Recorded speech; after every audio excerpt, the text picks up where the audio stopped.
These guys are stalking the wild Mexican largemouth. It takes focus, determination, and above all, balance. Oh. What the?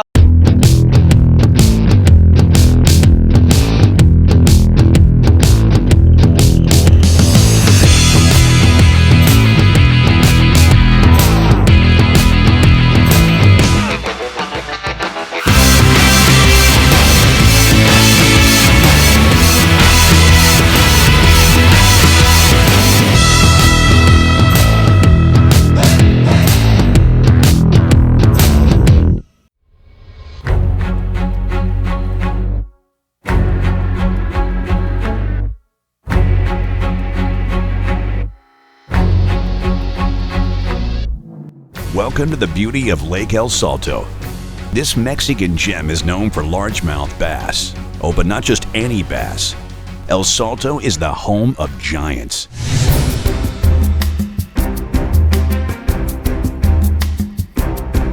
To be honest with you, I had a hard time sleeping before I came here. The fact that they grow 10, 12, 14, 18-pound largemouth bass, if you want to come and catch a giant largemouth, you have to come to El Salto. There he is. A pit boss, I just put it on there and caught myself a nice 4 or 5 pounder to start the day off. Yeah, so now we've got some bait. Beautiful. Chris is saying, try that pit boss, try that pit boss. That's what his buddies were getting the big ones on at first flip. I told you to get your first fish. Game on. All right, I got it. I'm switching to a pit boss. Oh yeah, there's one. All right, Chris. Oh. Good one? Oh yeah, man, this place will spoil you. Man. Oh, you know what? I'm okay with that. That was all part of the plan. It was a little bit small. You know, the cool thing about this trip for me is I had the opportunity to fish with a couple of guys from Pure Fishing. Just noticing ahead of the boat, we have so much bait going on here. I thought I'd throw something just under the surface because I'm bringing the bait through. It's actually spooking them. You can see them all coming up. See them? Yeah, look at them all. The bait fish are going everywhere. Heart's going boom, boom, boom. You can only keep this up for so long. Nice, nice. Big one. Oh yeah. That's a giant, dude. That is a giant. That is kind of a beat up old girl. Look at that thing. That thing's all beat up and there you go, man. Look at that thing. Nice fish though. Well, yeah, you want a quick picture of him or no, you're just gonna get him back? Yeah, let's get her back. There you go. Well, what was that on? That was the grouper jig with that doctored up power claw on the back of it. I like the big flapper that just colored it up a little bit. And it's got this tilapia in here. All right, man. Nice job on the big one. Yeah, that was fun. You know, and what blows me away about all of the scenery here is in about 3 months, Billy was saying that this water's gonna go up 50 feet. Yeah, you can actually see the water line. So they'll be fishing way up there. That's how crazy and unique this place is. You know, I'm not gonna lie, I thought we were gonna come down here and just catch fish after fish after fish. Fishing was kind of tough. These things down here are smart. We're throwing topwater baits, flukes through them. Could not get these fish around all the bait to bite.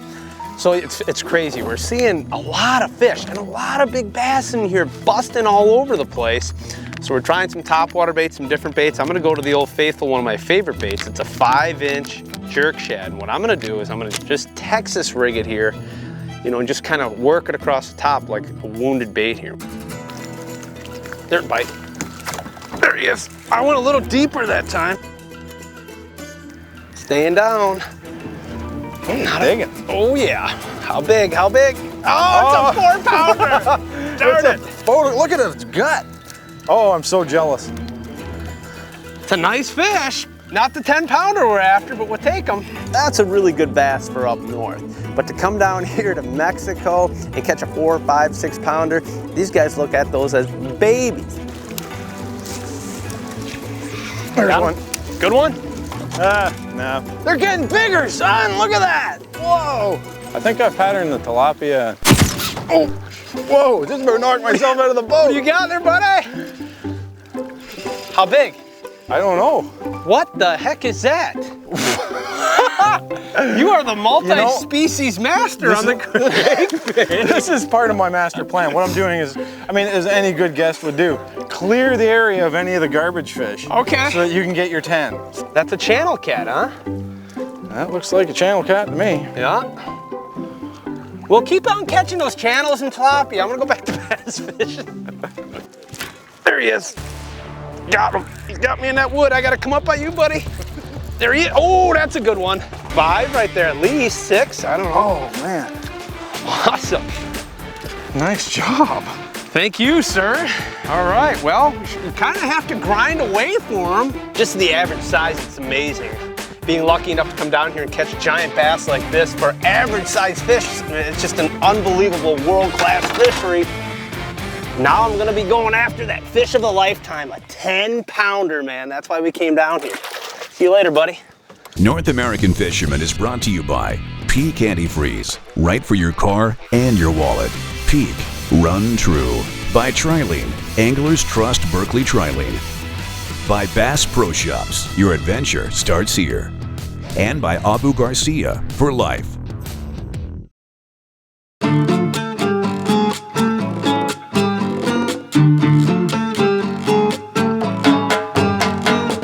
All right, so what's the plan of attack for this morning?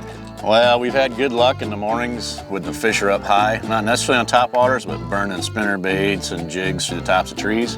But the fish have been popping, so we're gonna try top water again. One of these days it's just gonna go off. Seems like the morning bite's really good for top water. I've had a chance to fish with a couple of the Berkley guys, and Mark here has been putting smack down on 8 and 9 pounders every day. So stay tuned, you're gonna see some big fish today.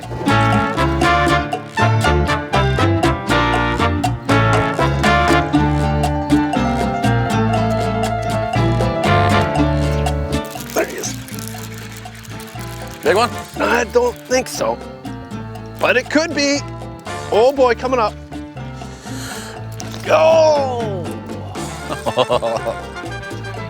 That don't get your heart flowing first thing in the morning. Come to El Salto, you don't need coffee.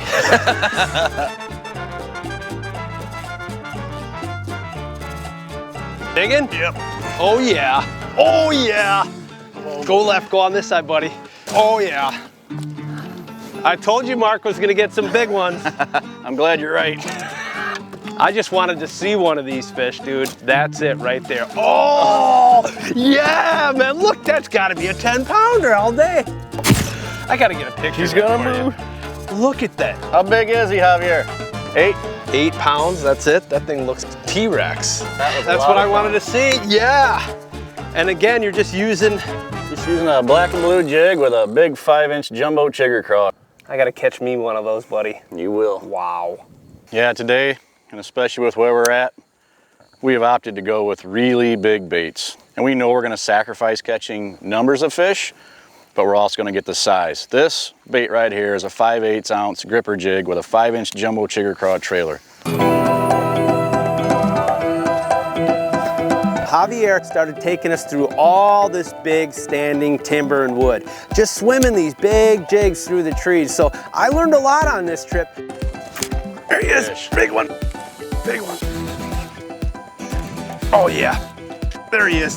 That's a big one, buddy. Attaboy. That's the biggest one of my life right there, I can guarantee it. Yeah, oh, there he is, man. Yeah, baby. Heck yeah. Oh, wow. That's why you came here. Oh man, what a fish. That's a fish of a lifetime right there for anybody. All right, I'm gonna get her back. Wow. Blind in one eye. Oh, wow. Good release. Doesn't get any better than that, man. Nice fish, bud. Hey, thank you, Javier. You're the man.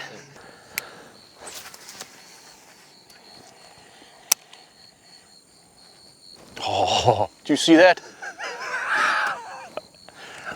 Ooh.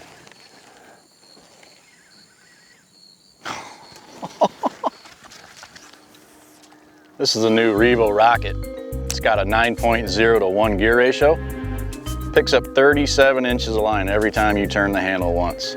And when you see that line twitch or you feel that tug, I can pick up slack line really, really quick and set the hook. It's very important in this situation. Oh! Oh my. Oh man. Dude, that is a giant. Oh, please come here. That is the biggest bass I have ever seen in my life, brother. Oh my goodness. Look at the eyeballs popping out of its head. His eyeball's bigger than mine. 10-inch havoc federale, just a big old purple worm. Wow. Craziness. What do you think of that? There you have it, man. I got to see my first 10+ pound bass. That was incredible. Let's get her in the water and let someone else catch it. Come on, honey. Thank you. There he is. Deep, deep on the crank, right here, right near the boat. First fish on the crankbait for me, Mark, and it's a good one. That's a giant. Oh yeah, that's a nice fish, man. There he is. That's a beast. Another nice fish on the old crankbait. Just so many fish like this. You go back home in Wisconsin, I mean, if I catch a fish like this with somebody, they're gonna maybe put that fish on the wall. You know, here it's just a cookie cutter. These guys just kind of laugh at, oh, that's a big one. Oh, senor. Great fishing, great times, man. Thank you. Nice fish, bud. Coming up, it's time to really test the water. What the? There it is. You got, that's a good one. Yep. That's a good one, buddy. Oh, get that fish in here. Oh, stay down, baby. That's a good one. Net? Oh, he's that's huge. Yeah! Yes! That's what I'm talking about, There buddy. you go. That's it, right there. I'm telling you what.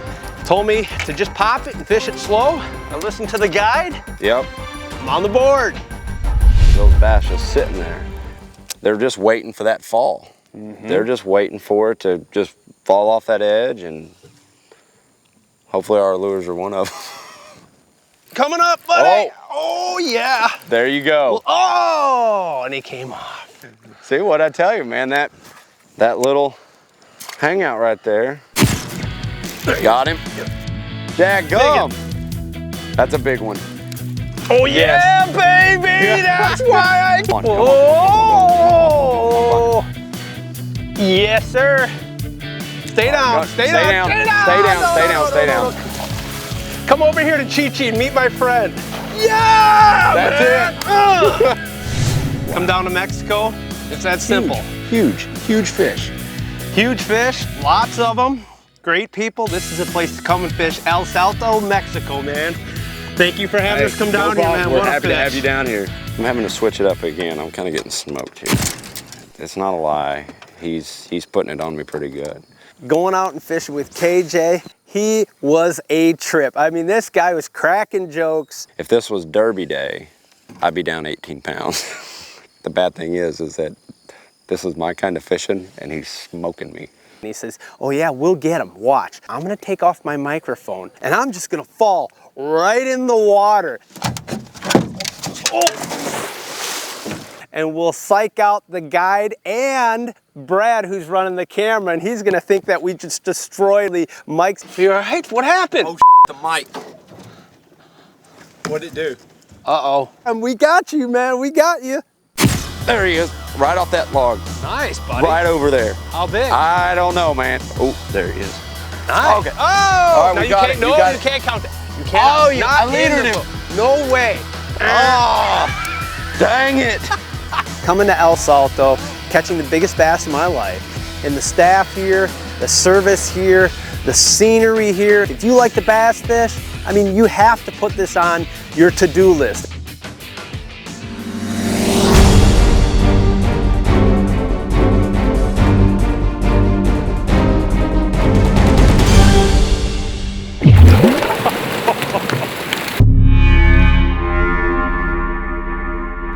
This is what happens when a particular population of fish in the Illinois River is startled. Yeah, oh, right around back, behind the boat. Wow.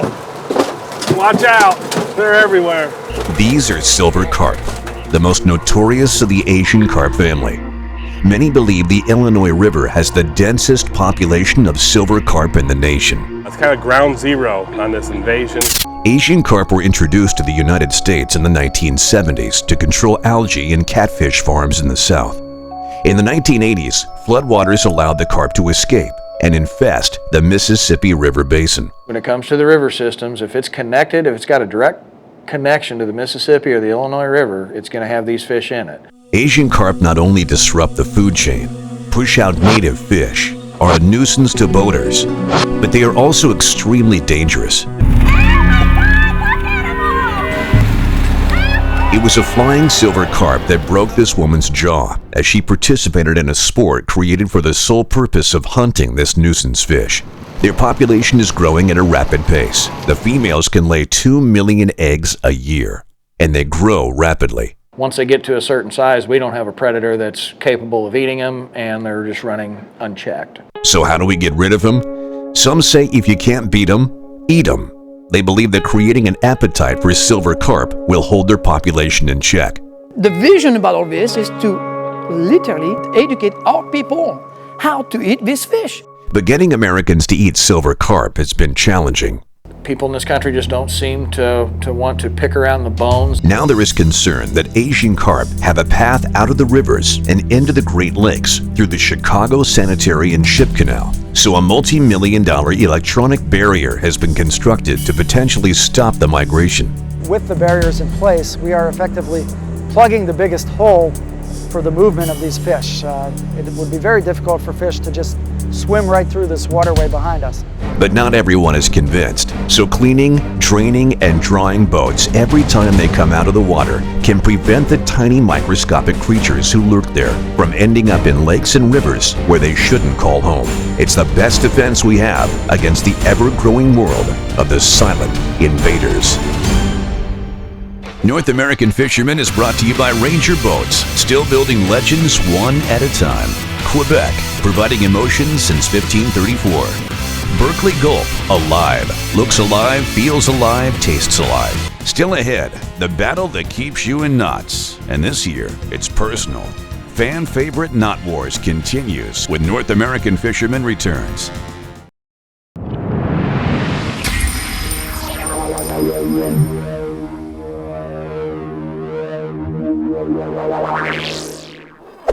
Welcome to Knot Wars, where we pit two fishing knots head-to-head in a competition of strength. This season on Knot Wars, it's personal.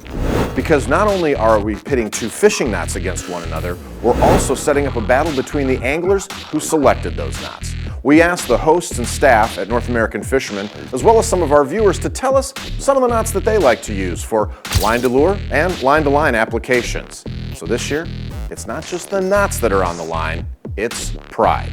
And as always, for Knot Wars, we use Berkley line for all of our knots. This season, we're going to be using 14-pound Trilene XT, 15-pound Trilene 100% fluorocarbon, and 14-pound Fireline. So we're finally here, the championship round of the Line to Lure Challenge at Knot Wars. Last week's winner was the Trilene knot. It is a great knot, a classic knot, and Dave Moss from North American Hunter was the one that suggested it. Well, this week, Eric Haataja, a host here at North American Fisherman TV, suggested the knot that he thinks will win it all, and that is the Palomar knot. So let's find out. Let's start with showing you how to tie each of these knots. First, the Trilene knot.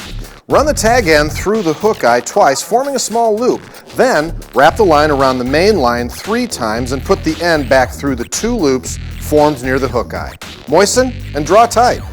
So there it is, the Trilene knot. Now let's see how you tie its challenger, the Palomar.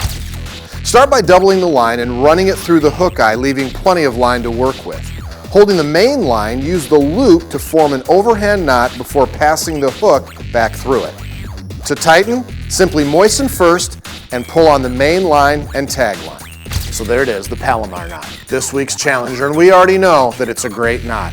But can it beat the Trilene knot? We're gonna go find out. Here we are at the Berkley Knot Wars machine, and we are ready to go for the championship round.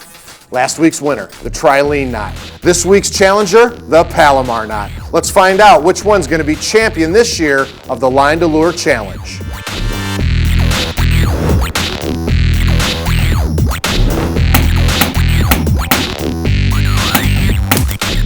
Oh my gosh, did you see that? That was pretty much snapping at the same time. Because guess what we discovered?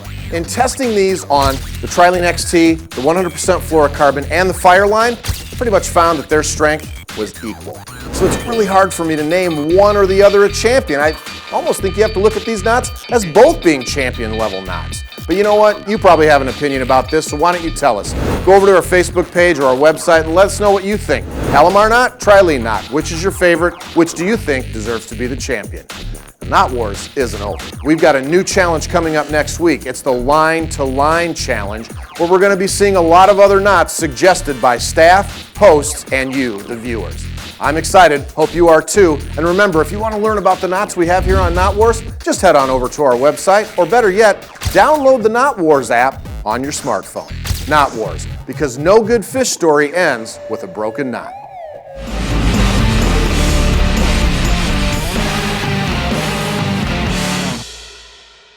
The following products have been field tested and approved by members of the North American Fishing Club. The Angling Technologies Map Server is a national online fishing map that offers a wide variety of interactive tools. This map is available on your mobile device and desktop browser. You can cast all day without fatigue by using the Revo SX. It utilizes the ultra-lightweight C6 carbon body for strength without the added weight of aluminum. To find out how you can become a field tester or have your products tested, visit fishingclub.com.